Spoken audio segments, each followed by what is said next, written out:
Bonjour, alors ça y est, c'est nettement mieux. Désolée pour ce petit contretemps. Donc, merci beaucoup à tous d'être présents pour cette présentation sur le label Fabriqué à Paris. Nous allons vous présenter ce dispositif qui a été mis en place par la ville de Paris. Donc, avant tout, je vais quand même déjà me présenter. Je suis Nora Ben Abdallah, donc je m'occupe particulièrement du label Fabriqué à Paris ainsi que de l'accompagnement dans la recherche de locaux. Donc voilà, mais pour le moment, nous allons vous présenter le label Fabriqué à Paris qui permet de valoriser la fabrication sur le territoire. Alors, ce dispositif qui a été voulu par les élus, dans un premier temps, était plutôt pour montrer la diversité, la richesse de la fabrication sur le territoire. Et avec le contexte actuel, il est vrai que c'est devenu une problématique beaucoup plus globale et générale, dans la mesure où c'est aussi un moyen de consommer local, de connaître tout ce qui peut être proposé autour de chez vous et qui peut du coup avoir un impact sur l'environnement, le consommer plus propre, on va dire. Et donc, ce souhait de la ville est quand même d'inciter à une consommation plus responsable en même temps. Alors, ce dispositif, au début, lancé en 2017, évidemment, il y avait peu d'entreprises, mais qui ont candidaté. Mais en fait, le succès était quand même déjà au rendez-vous, puisqu'elles étaient près de 200, plus de 200 à avoir candidaté. Et puis chaque année, évidemment, ce chiffre grossit. Et on espère qu'il va continuer à grossir. Il est très prisé par vos secteurs, donc mode, design, artisanat d'art, un petit peu moins encore par l'alimentaire qu'on a encore du mal à toucher. Mais en fait, ça va commencer aussi à venir. Alors, normalement, nous parlons de la marque Coltès, qui est également parmi nous et qui pourra vous faire part de son expérience du label Fabriqué à Paris. Florent, tu es quelque part? Je suis complètement là. Ah, Tout se passe super. bien. Donc voilà, donc typiquement, Florent pourra nous raconter un peu pourquoi il a décidé de candidater, parce que c'est une démarche, parce qu'il y a un appel à candidature. En général, il est lancé en juin-juillet. Il court jusqu'en septembre, plutôt jusqu'à la troisième semaine de septembre. Et les candidats sont invités à présenter un produit ou une gamme de produits ou une collection pour la mode. Donc, cette première étape de candidature, donc, qui se fait via un formulaire sur le site de la ville. Ensuite, donc, il y a un premier examen qui se fait par nos soins au sein des ateliers de Paris. Et à l'issue de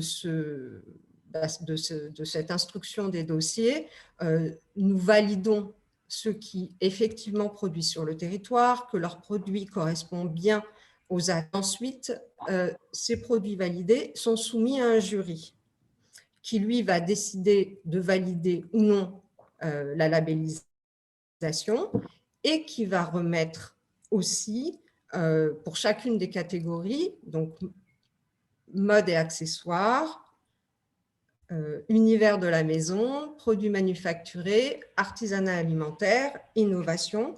Ils vont distinguer les 3 produits qui leur paraissent le plus symboliques de Paris ou qui représentent le savoir-faire parisien ou une innovation particulière. Et du coup, voilà, nous avons donc dans chaque catégorie cité 3 lauréats, enfin 3 primés, puisque tous sont lauréats, mais 3 primés. Et ensuite, tous ces labellisés sont soumis au vote des Parisiens, qui également vont distinguer, là encore, 3 produits, enfin ceux qui auront le plus de voix, les 3 candidats qui auront le plus de voix obtiendront un prix. Alors, la dotation, elle n'est pas énorme. On a pour le premier 2 000 €, pour le second 1 000 € et pour le troisième 500 €.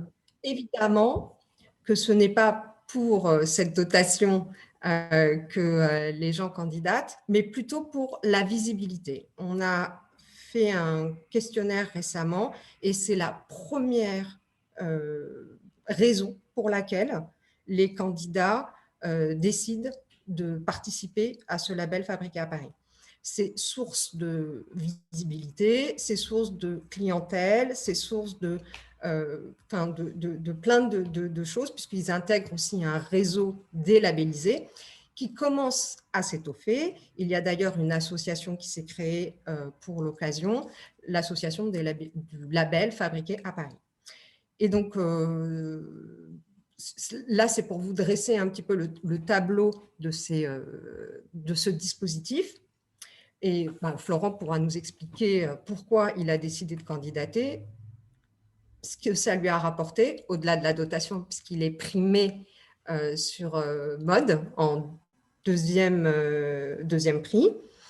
Et voilà. Et ensuite, l'étape dont nous occupons également aux ateliers de Paris, c'est de mettre en place autant que faire se peut. Bon, alors avec la situation actuelle, c'est un petit peu plus compliqué, des actions de visibilité. Alors, la boutique de la ville de Paris, qui est la boutique Paris Rendez-vous, qui se trouve à l'hôtel de ville, accueille depuis septembre dernier enroulement des labellisés, donc qui peuvent vendre leurs produits.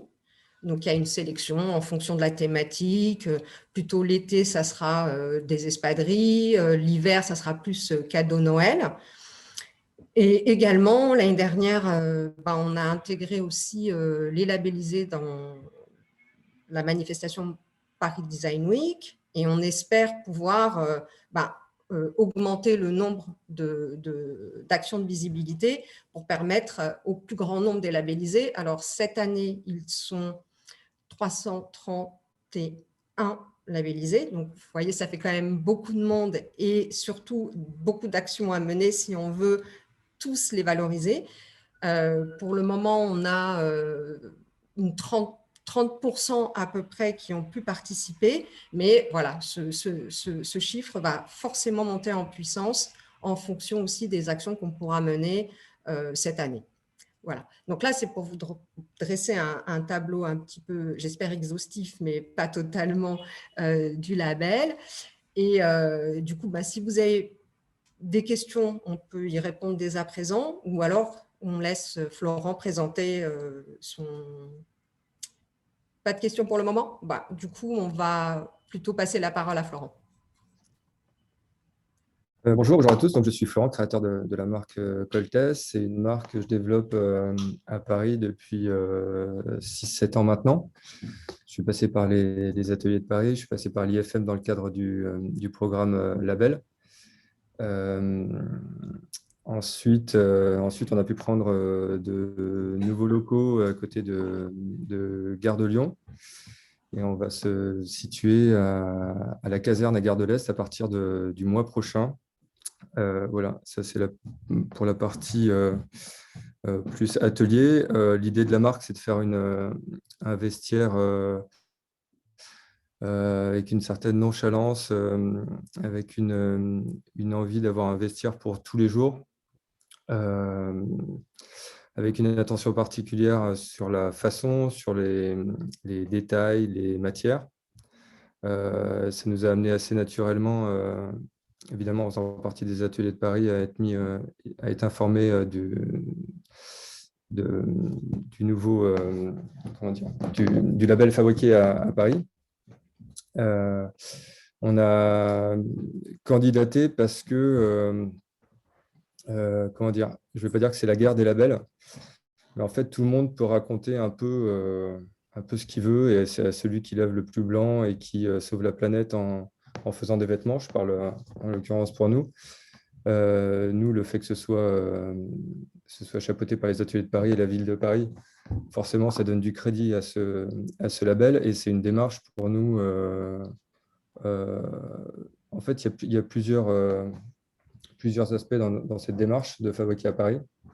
Euh, euh, Déjà, moi, personnellement, j'en avais marre d'avoir des tissus qui faisaient des milliers de kilomètres pour finalement revenir à Paris. Donc, on a déjà cet aspect-là et le contrôle de la production, la rapidité d'exécution.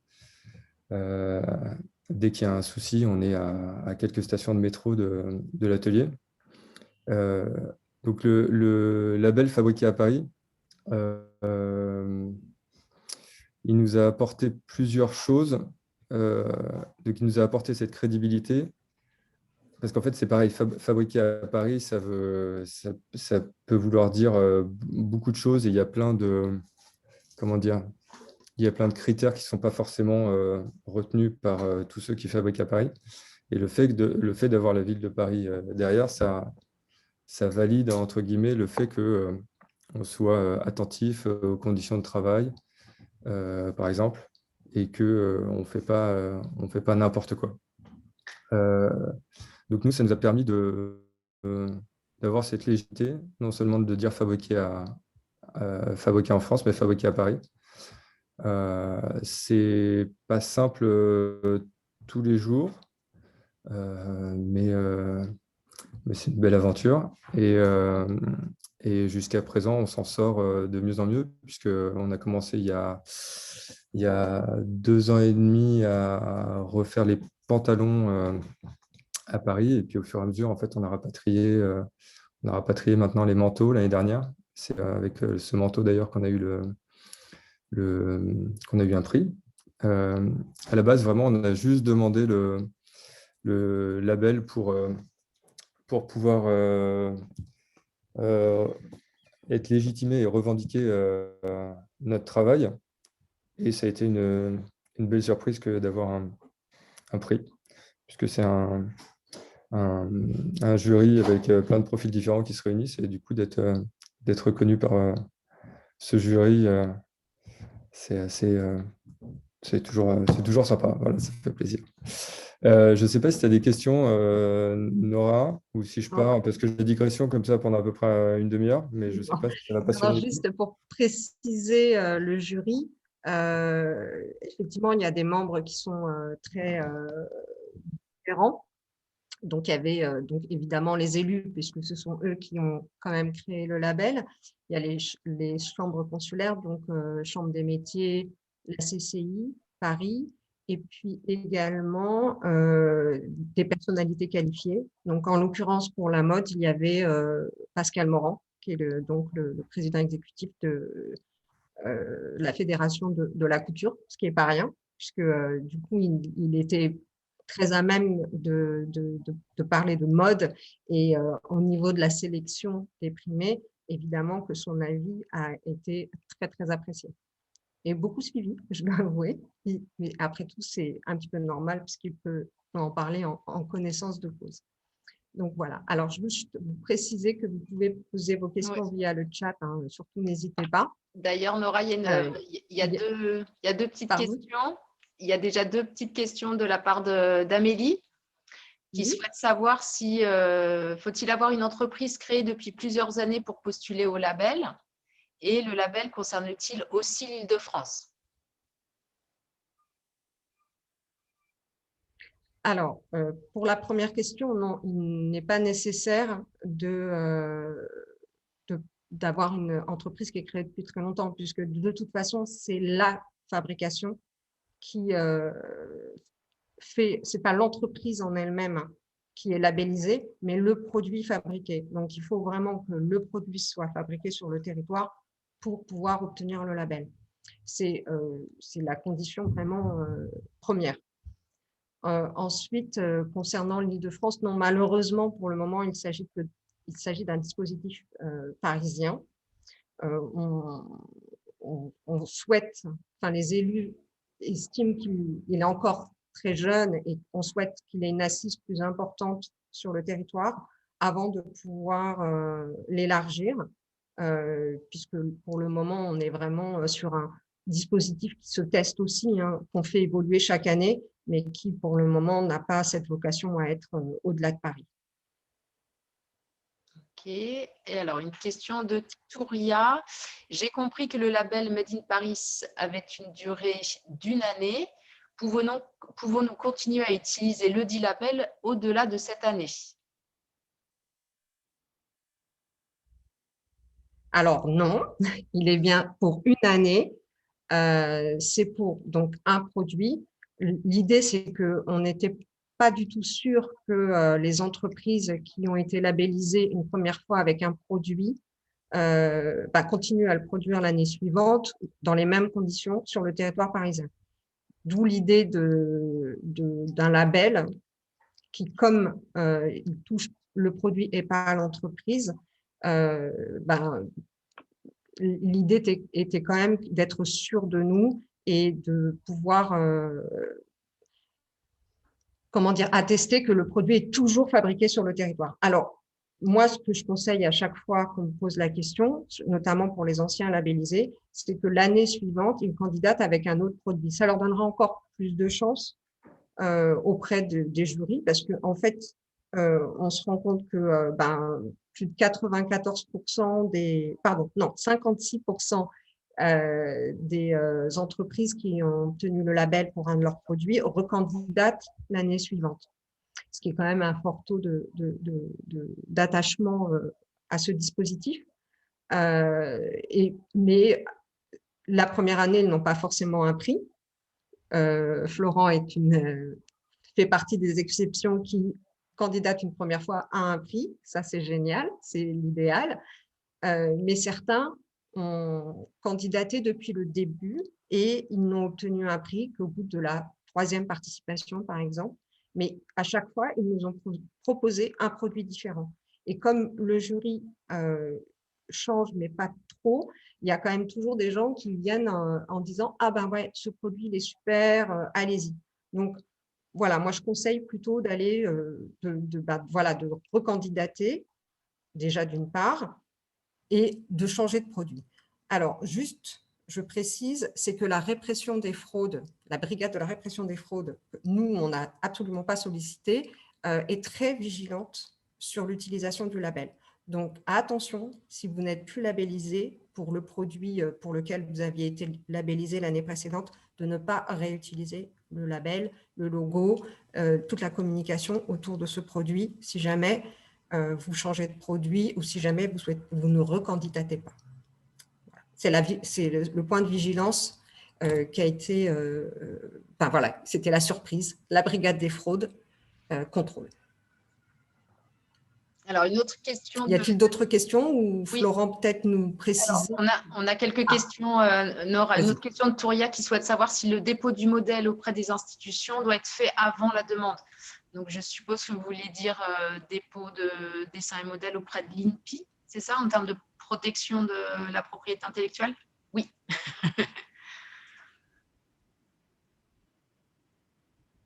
Alors non, parce qu'il n'y a pas du tout de… Alors, on ne diffuse rien tant que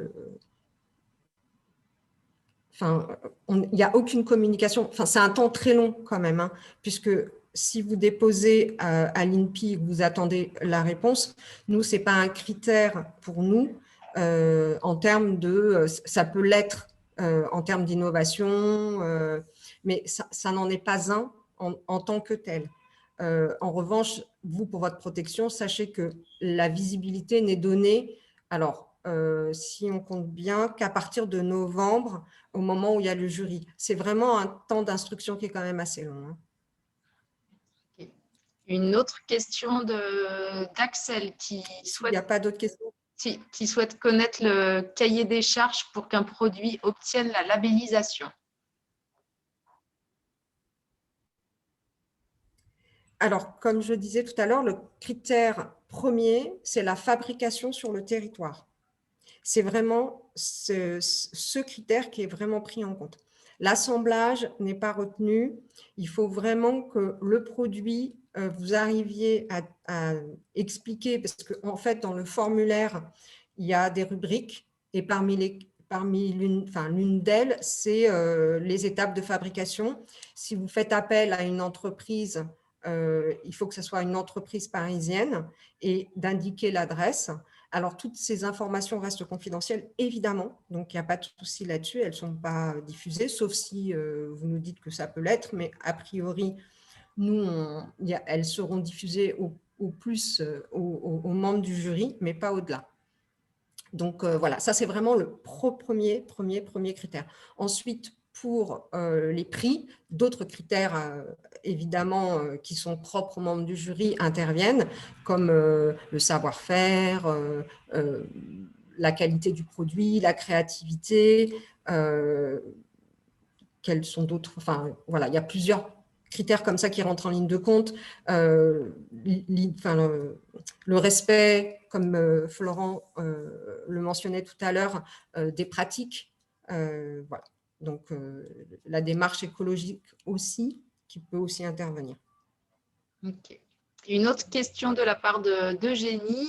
Avez-vous des ateliers de production, façonniers de mode, notamment référencés sur Paris, pour justement produire à Paris?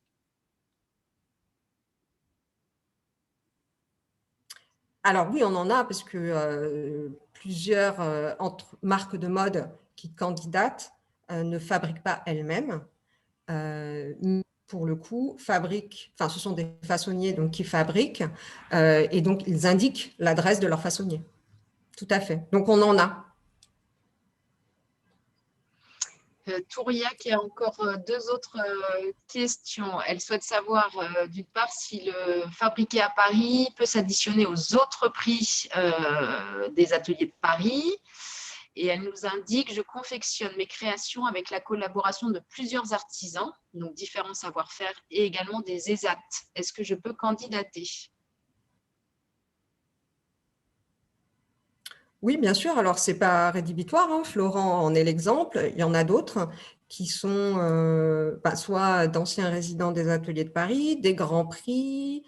En fait, il n'y a pas de réserve de notre part, puisque nous, on accueille vraiment pour le label tous ceux qui fabriquent sur le territoire, quel que soit leur statut. Enfin, voilà, il y a des artisans d'art, des artisans, des makers, enfin voilà, il y a des autodidactes, mais dans la mesure où ils ont une entreprise et qu'ils fabriquent, ou même qu'ils soient auto-entrepreneurs, mais s'ils ont une fabrication sur le territoire, il n'y a pas de problème, hein, c'est vraiment ouvert. Et le fait de travailler avec plusieurs artisans, pour nous, ce n'est pas du tout non plus rédhibitoire, puisque de toute façon, l'important, c'est vraiment la fabrication. Enfin, je me répète, hein, mais c'est vraiment ça. Hein. Donc, vous pouvez travailler avec plusieurs artisans. L'important, c'est qu'ils soient sur le territoire. Après, s'il y a une opération qui est faite en Île-de-France, ce n'est pas gênant si elle n'est pas si c'est pas elle qui donne le caractère substantiel de votre produit. Par exemple, pour la bijouterie, on peut avoir des étapes parfois sur le territoire de la dorure ou des petites choses comme ça qui peuvent être faites à l'extérieur. Mais globalement, c'est vraiment la transformation de la matière qui doit être faite sur Paris.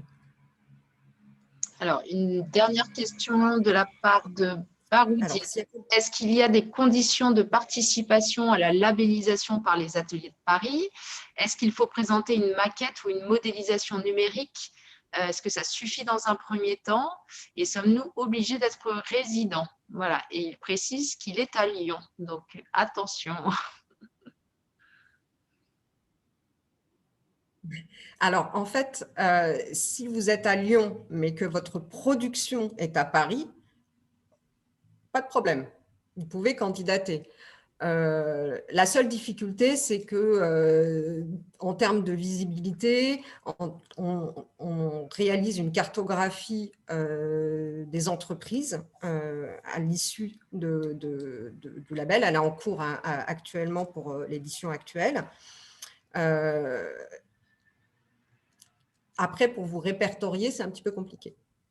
Et il faut avoir des produits, hein, puisque la labellisation est attribuée à des produits. Il faut vraiment que les produits existent et qu'ils puissent être vus, achetés, si ce n'est par le grand public, par des entreprises en intermédiaire, puisque la matière peut faire aussi partie des labellisés. Et une autre question encore, ça n'arrête pas, c'est super.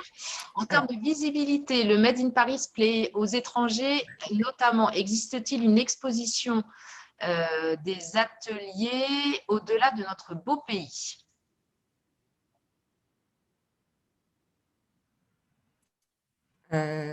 Alors non, on aimerait bien. Comme je disais tout à l'heure, on aimerait bien mettre en place plein d'actions pour rendre visibles ces produits. Pour le moment, on est encore limité par la situation, mais pas que, hein, parce que c'est quand même très difficile de mettre en place une exposition ou de donner de la visibilité à l'international. Je vous disais tout à l'heure, on a la boutique paris.fr, enfin la boutique Paris Rendez-vous, où on accueille des produits par roulement. Et en fait, tout à côté de cette boutique, nous avons l'office de tourisme qui est aussi qui occupe une partie, ce qui permet de faire connaître ces produits à l'international. Une action pour le moment assez limitée, hein, on est bien d'accord, mais la situation étant ce qu'elle est, c'est un petit peu compliqué. Mais on ne désespère pas, et notamment de créer en septembre prochain des événements en lien avec la Paris Design Week pour donner de la visibilité. Comme c'est une action qui est plutôt une action internationale, la Paris Design Week, pour donner de la visibilité. On est toujours sur ce point de volonté qui est pour le moment un petit peu restreint. Ok. Alors, si vous n'avez pas de questions encore, je vais en poser une à Florent pour lui demander ce que le label lui a apporté au-delà de la dotation. Ouais, la dotation, c'était vraiment le petit plus inattendu. Nous, on s'en sert dans la communication. On s'en sert dans la communication. Je pense que j'ai en partie déjà répondu à la question en disant que ça nous, tu vois, que ça nous légitimait. En fait, ça légitime et ça, je sais pas comment dire, ça confirme une démarche auprès du grand public. Après, le label, il est encore assez jeune, mais on voit qu'on a de plus en plus de questions là-dessus et forcément d'avoir le logo, fabriqué à Paris et le logo de la ville de Paris dans certaines communications, forcément ça aide. Les clients sont de plus en plus friands comment dire, je vais pas dire j'ai pas le mot, mais de fabrication locale et d'information sur les produits. Donc forcément, quand ils voient ça permet de valider. J'ai l'impression de dire 10 fois la même chose, mais Non, mais c'est intéressant d'avoir aussi le retour d'expérience parce que nous, on a donc ce dispositif qu'on a mis en place, on voit l'intérêt des candidats au label, mais d'avoir la parole même des personnes, c'est quand même important. La fabrication en France, et donc plus précisément à Paris, on a vu là depuis l'année dernière l'importance, je parle que de mon domaine, hein, dans le textile.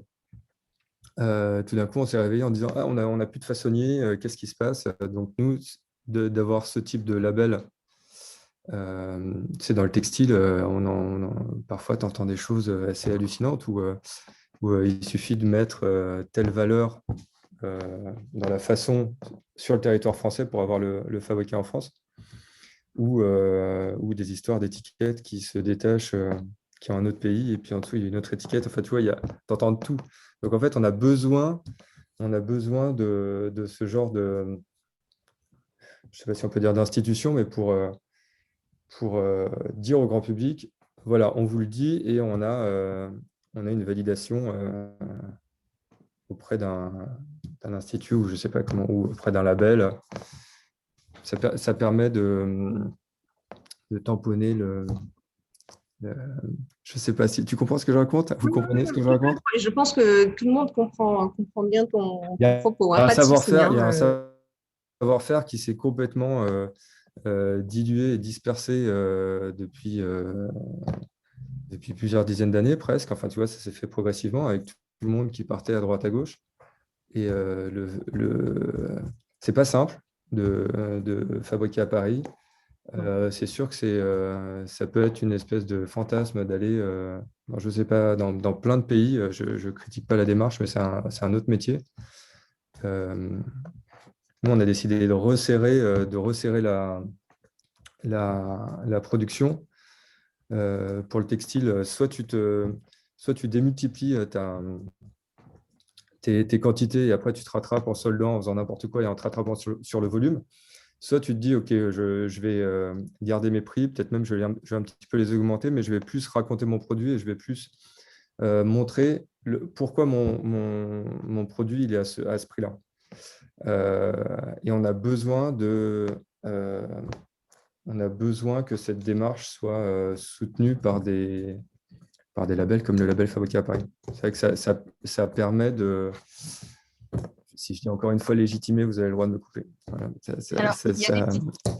Florent, confirme il y a ce qu'on fait.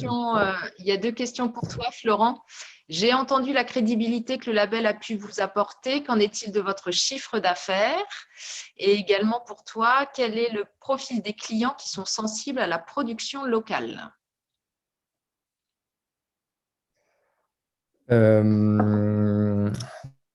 Le chiffre d'affaires, c'est une excellente question. Je vous remercie de l'avoir posée. Je ne parle pas trop des chiffres parce que ça ne veut rien dire. Mais en gros, je sais même plus quand est-ce qu'on l'a obtenu. C'était quand l'obtention du label? C'était à quel moment? En novembre. C'était en novembre. Nous, on a eu un début d'année cataclysmique, catastrophique, compliqué à gérer, avec une production qui arrive et toutes les boutiques qui ferment. Depuis juillet, on a doublé le chiffre sur le site internet.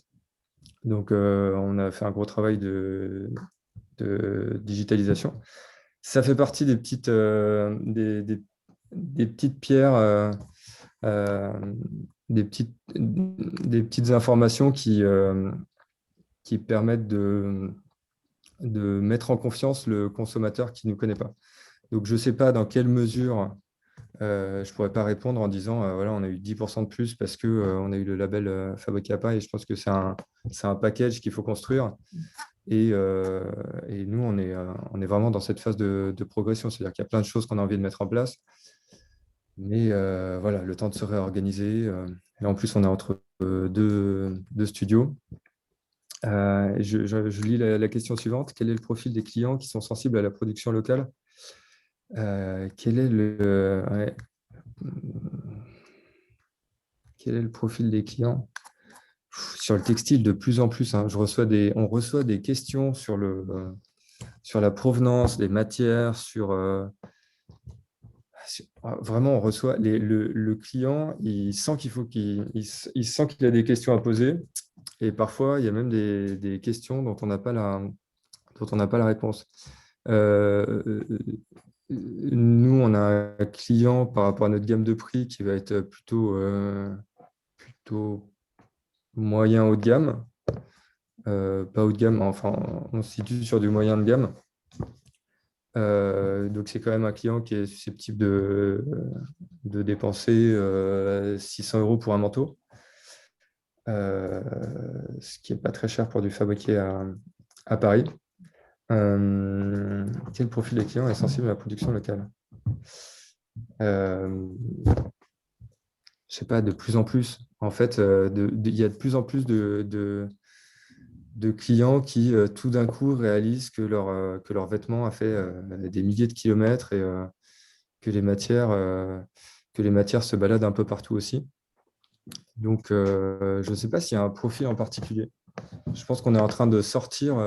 On parlait pour la mode de toute la partie RSE. Moi, j'entends beaucoup de marques qui ont presque pour seul propos de dire qu'elles sauvent la planète ou qu'on économise des litres d'eau en faisant des vêtements upcyclés. Je pense que ça va devenir vraiment ça va faire partie du package. C'est une condition sine qua non d'avoir un discours RSE et de raconter notre démarche éco-responsable ou éco-consciente, ou quel que soit le nom qu'on met derrière. Mais on est en train de faire cette transition. En fait, le client, il aura forcément ça en tête. Donc, il n'y a pas forcément de profil. Je pense que tout le monde sera intéressé bientôt, j'espère. Ouais, je ne sais pas, peut-être qu'il y a des gens qui s'en foutent complètement et qui s'en foutront toujours. Non, je ne sais pas. Je pense que la suite de l'histoire, c'est quand même que les gens se posent des questions. Et forcément, comme ils se posent des questions, ils attendent des réponses. Moi, on le voit sur le flux de questions qu'on reçoit, c'est de plus en plus précis et avec des labels, des normes qui sont demandées. Voilà. Et pour confirmer ton propos, je pense que comme il y a une appétence de plus en plus grande de la part du consommateur, c'est vrai qu'on a de plus en plus d'entreprises qui candidatent pour le label. On est toujours en augmentation chaque année. Et chaque année, il y a de nouvelles entreprises qui se rapprochent de nous en nous disant c'est quand, c'est comment, voilà. Et je pense que si les entreprises ont un tel intérêt, c'est que concrètement, derrière également, le consommateur a aussi ce souci de consommation locale. Il y a y a-t-il d'autres questions? Oui, il y a une question de Anne. Je travaille à Puteaux, donc Paris-La Défense. Ce n'est pas dans Paris intramuros, mais le Grand Paris n'a-t-il pas vocation à inclure tous les ateliers autour de Paris? Bref, est-ce que le label va évoluer? Oui, il évoluera. Alors, je ne suis pas en capacité de dire quand, évidemment. Comme je le disais tout à l'heure, c'est vrai que c'est un dispositif quand même qui est assez jeune et que la volonté, c'est déjà de pouvoir le faire évoluer pour aller vers vraiment un dispositif qui soit le plus satisfaisant possible. Mais on ne peut pas le faire pour le moment sur une grande échelle. Mais évidemment qu'à un moment donné, il aura tout son sens au niveau du Grand Paris, évidemment. Et d'ailleurs, pour la Seine-Saint-Denis a créé In Seine-Saint-Denis, qui est aussi une sorte de label, entre guillemets, hein, parce que ce n'est pas vraiment totalement ça, mais pour mettre en visibilité la production, la culture, toutes les initiatives locales, parce qu'il y a ce besoin du consommateur, mais vraiment des entreprises aussi. Donc, non, bien sûr qu'à un moment donné, on arrivera à le faire à une échelle du Grand Paris, on l'espère. Mais pour le moment, voilà, on attend encore un peu parce que c'est nécessaire de le faire évoluer dans le bon sens du terme. Encore une autre question, tu l'as déjà évoqué tout à l'heure, mais c'est vrai que c'est une question qui revient souvent. Le label concerne-t-il le produit ou l'entreprise? Et une autre question concernant la boutique à l'hôtel de ville, est-ce payant pour présenter ses produits? Alors, je n'ai pas entendu la première question, je suis désolée. La question était de savoir si le label concernait le produit ou bien l'entreprise. Alors, le label, ça concerne vraiment le produit qui est présenté pour la candidature. Parce qu'une entreprise, on en connaît beaucoup, hein, notamment nous, les ateliers de Paris qui suivons un grand nombre d'entreprises sur le territoire, on sait qu'elles produisent toutes sur Paris. Enfin, toute leur production est sur Paris. Mais pour d'autres entreprises qu'on ne connaît pas forcément, comment savoir que toute la production est sur le territoire? C'est impossible pour nous. C'est pour cette raison qu'on a fait le choix de labelliser un produit, une gamme de produits ou une collection plutôt que l'entreprise en elle-même.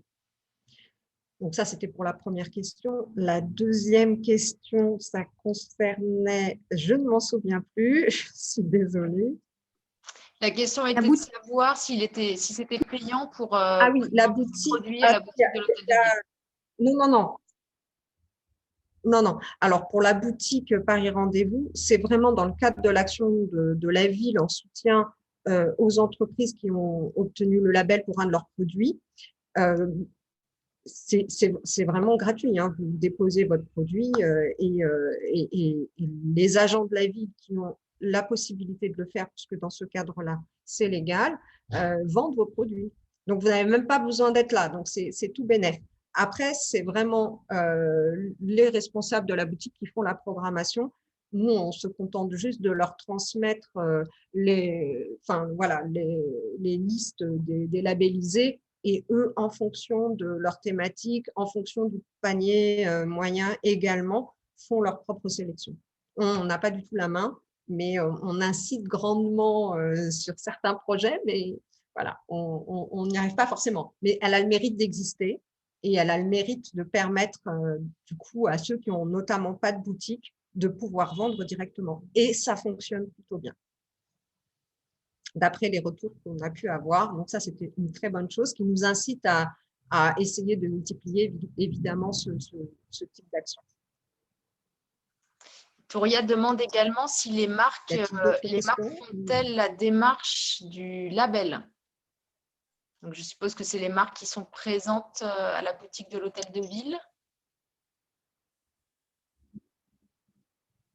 En fait, le corner qui est destiné aux labellisés, aux entreprises qui ont obtenu le label, elles doivent être obligatoirement labellisées pour pouvoir prétendre être dans la boutique. Donc ça, c'est vraiment pour la partie qui concerne le label fabriqué à Paris. Donc l'envie de promouvoir des entreprises locales. Après, pour les autres, je ne saurais pas dire, mais vraiment, ceux qui sont dans la boutique Paris Rendez-vous, dans le corner du label fabriqué à Paris, ont forcément le label et ont forcément le label actuel. C'est-à-dire qu'ils ont l'édition 2021.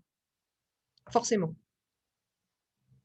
Et par exemple, l'année prochaine, évidemment que ceux qui n'auront pas renouvelé leur demande de label ne pourront plus prétendre à la boutique. Hein. Ça, là-dessus, c'est une certitude. Donc oui, malheureusement, il faudra recandidater chaque année, puisque c'est comme ça que ça doit fonctionner.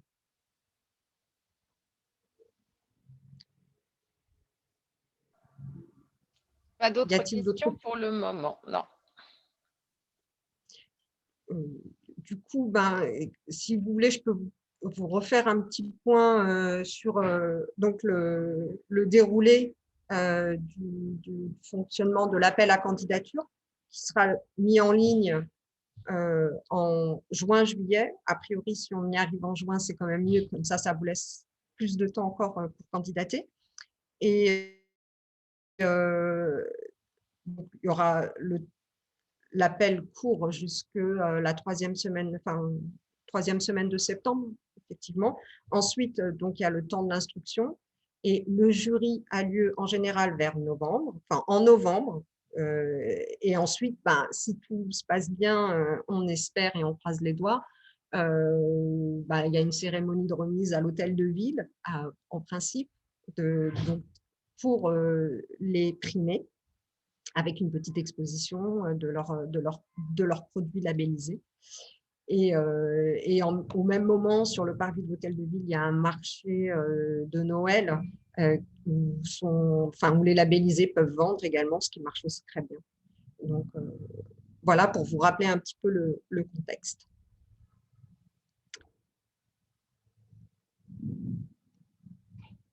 Y a-t-il d'autres questions? Oui, Touria demande comment participe la ville de Paris sur le sujet. Donc, j'ai répondu que le label était décerné par la ville de Paris. C'est un label de la ville de Paris. En fait, c'est la ville de Paris qui a créé le label. Donc, c'est un dispositif municipal. En revanche, j'insiste bien sur une chose, c'est que ce n'est pas une certification. Donc, ce n'est qu'un label. Enfin, ce n'est que c'est un label qui permet d'attester que votre production, en tout cas le produit pour lequel vous avez obtenu le label, est bien fabriqué sur le territoire. Et voilà, c'est pas du tout une certification. Et d'ailleurs, on a souhaité avoir un dispositif allégé par rapport à la certification, parce que la certification est payante déjà d'une part, et c'est 6 mois de traitement de dossier, enfin pour un seul dossier, donc ce qui était inenvisageable de notre part. Nous, notre souhait, c'est vraiment de montrer toute la richesse de la fabrication sur le territoire et de vous permettre d'avoir accès à des outils de communication qui soient simples, directs et que vous pouvez utiliser tout de suite. Et pas attendre énormément de temps avant de pouvoir bénéficier de cette visibilité.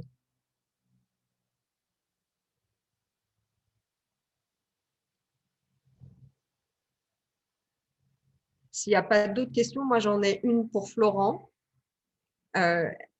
Penses-tu recandidater cette année au label? Ça va t'étonner, je vais te dire oui, évidemment. Non, bien sûr, ça fait partie des choses qu'on a prévu de faire. Non, mais c'est génial hein, pour nous. Chaque année, ça grandit. On ne s'attend pas forcément à avoir un prix tous les ans, mais c'était très sympa. C'est arrivé, c'est arrivé. C'est arrivé. Oui, non, mais après, vu le nombre de dossiers que tu annonces, c'est vrai que nous, on part en espérant déjà avoir le label. Et voilà, après, le prix, c'est sûr que c'est un joli bonus. Oui, non, c'est prévu et je pense que ça deviendra récurrent parce que on ne s'est pas décidé à ramener quasiment toute la prod en France et en partie à Paris, en grande partie à Paris, même sur l'année dernière, tout ce qu'on a produit, on l'a produit à Paris pour repartir après et repartir dans l'autre sens. Donc, il y a certainement des postes, des parties de la collection qui atterriront au Portugal, par exemple, mais tout le reste restera en France et à Paris. Donc, oui, je pense que ça va devenir récurrent pour nous tous les ans de demander le label pour une pièce. Super.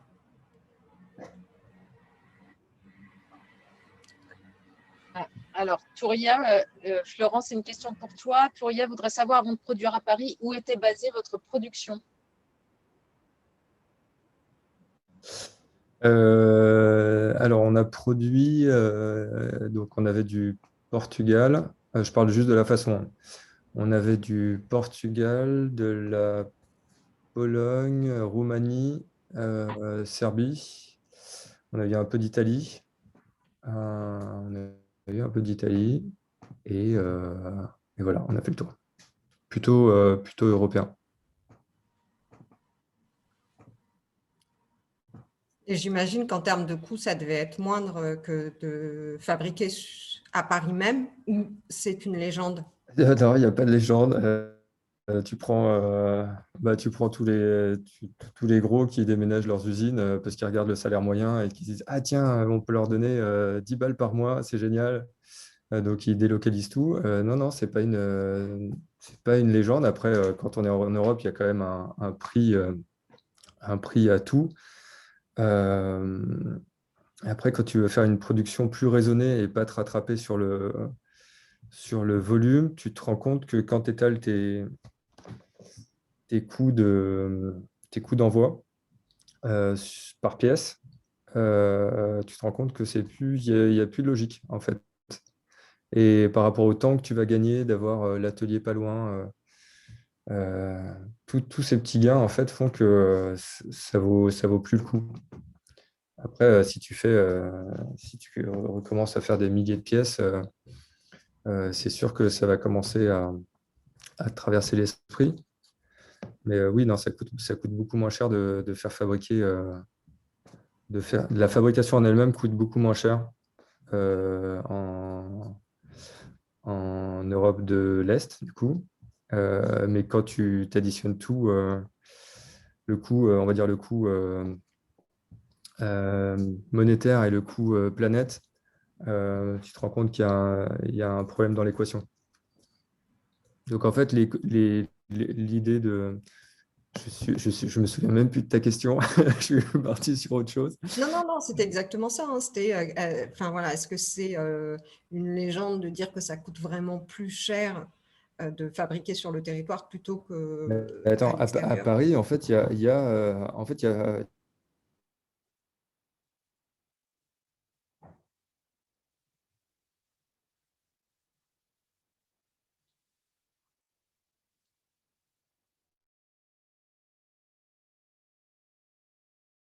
des œillères. Enfin, tu vois, je ne sais pas si je devrais dire ça, mais c'est la réalité. Il y a des endroits où euh, moi, j'ai pas eu envie de faire produire dans ces endroits-là parce que j'estimais que, il y avait un problème de rémunération. À un moment donné, tu peux pas payer.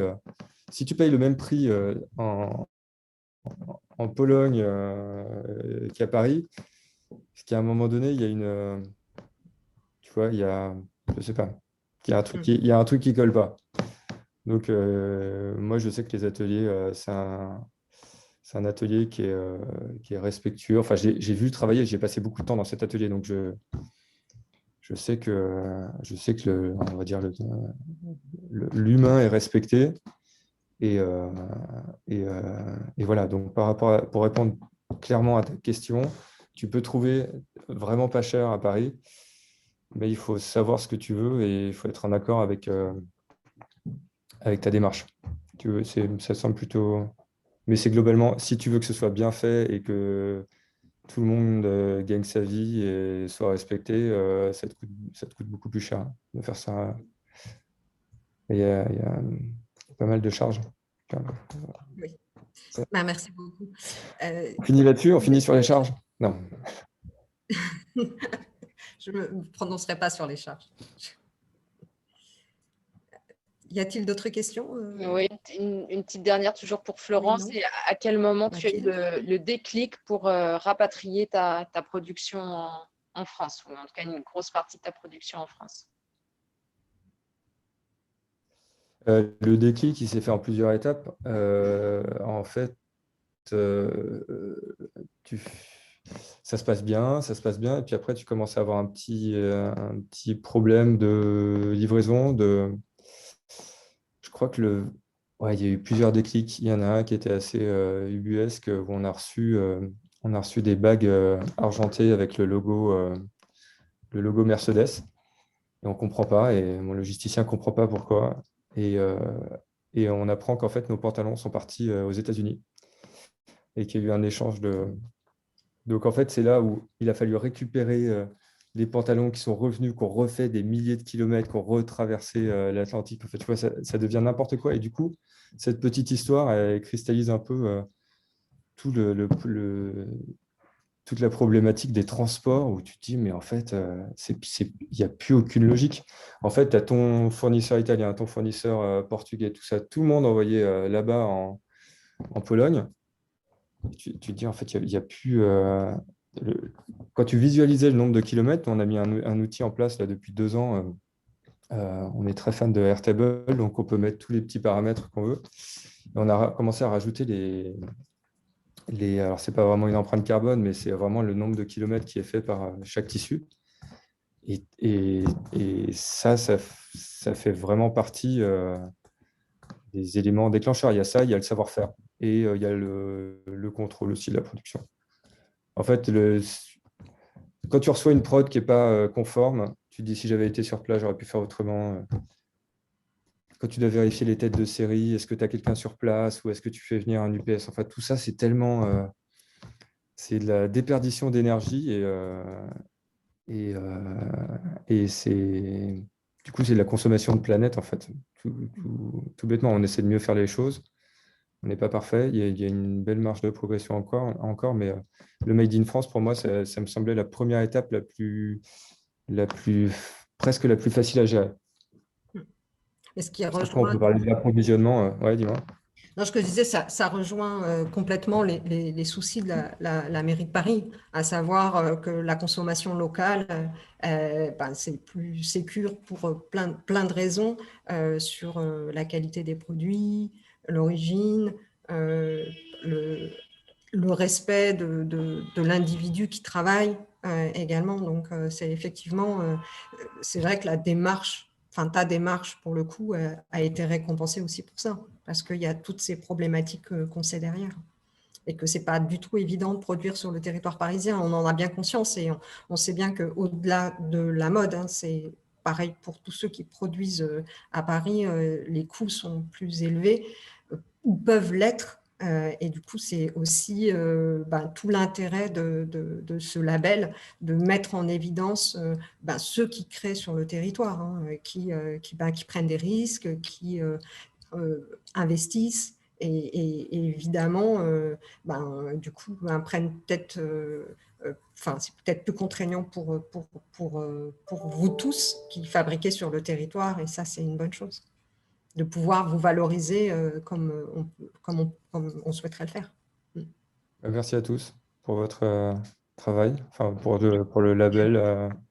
Enfin, je sais que c'est beaucoup de travail et on reçoit On souvent des. confirme. Bah, merci beaucoup. Ben, c'est avec plaisir, hein, vraiment, c'est avec plaisir. Alors, je ne sais pas s'il n'y a pas d'autres questions. Non. Ben, il ne me reste plus qu'à du coup à vous remercier tous pour votre participation. Ben, j'attends du coup à tous vos dossiers de candidature dès que l'appel sera ouvert. Je compte sur vous tous. Et puis, ben, merci beaucoup Florent pour ta disponibilité et ta Bah, sincérité dans tes réponses. merci à tous. Merci. Coucou Annick. Au revoir. Salut.